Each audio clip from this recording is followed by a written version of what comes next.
Yulia Tymoshenko freed from her cell, waving to supporters from her car.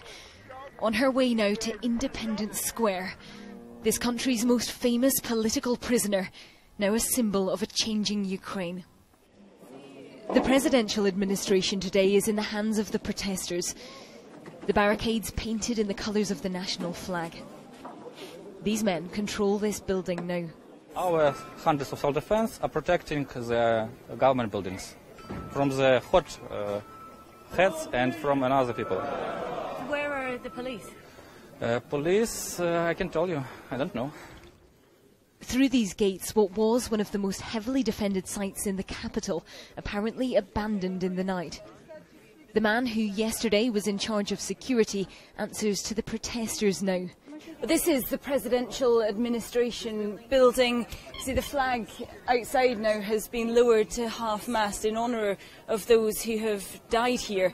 This was President Yanukovych's seat of power. This time yesterday, this compound was filled with the security forces. There were hundreds of riot police guarding these doors. Now the security forces have gone. They are nowhere to be seen. The protesters say that they are in control of this building. It's very calm, it's very peaceful. The doors are still locked. There's no looting, there's no trashing of this building happening here, but they say they are holding it on behalf of the people.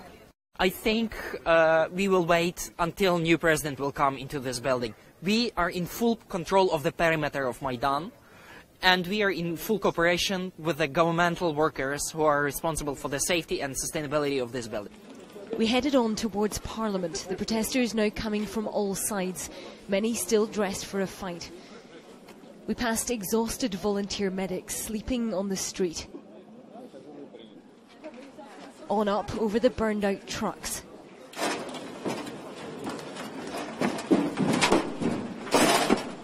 Behind us, a family. Everyone wants to have a look.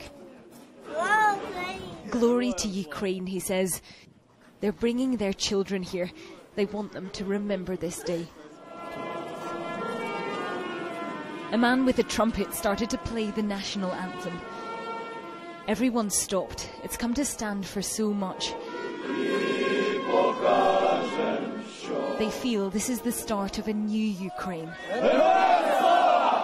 But no one has forgotten how they got here. The fighting just 48 hours ago. I just turn around and try to run, and they shoot my back. Inside Parliament, they voted to impeach the president. They're singing the national anthem here too, applauding the end of Yanukovych's regime. He says this is a coup, that these actions are illegal, that he's still the legitimate leader of Ukraine. I'm doing everything to prevent the bloodshed of the people who are close to me. I'm always threatened with ultimatums. I'm not going to leave the country. I'm not going to resign. I'm a legitimately elected president. I've been given guarantees by all the international mediators with whom I worked. They have given security guarantees. But Yanukovych has already abandoned the presidential residence.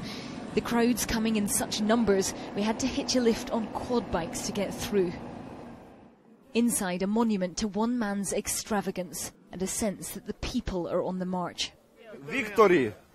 Victory! Thank you, Europa! Thank you, USA! Thank you very much! Everyone here is taking photos. They're bringing their children. There's so much to see, it's hard to know where to start. Every whim seems to have been indulged. In the grounds we found this ornamental horse tethered to a tree outside the presidential residence. Today surveying the hundreds, now thousands, who are coming here to see where their money's been spent and bringing their children to witness this moment. We just wanted to know where our money, where our taxes, and now we see it, and that is terrible. And you can see, I mean, what do you think as you look at the President's grand residence here? We think that it should be now for our children, you know, children without parents, to make here something like that. They know this is not the end here, that there's still a long way to go. But it's a start, a day to remember, a moment in the history of Ukraine. Katie Stallard, Sky News, Kiev.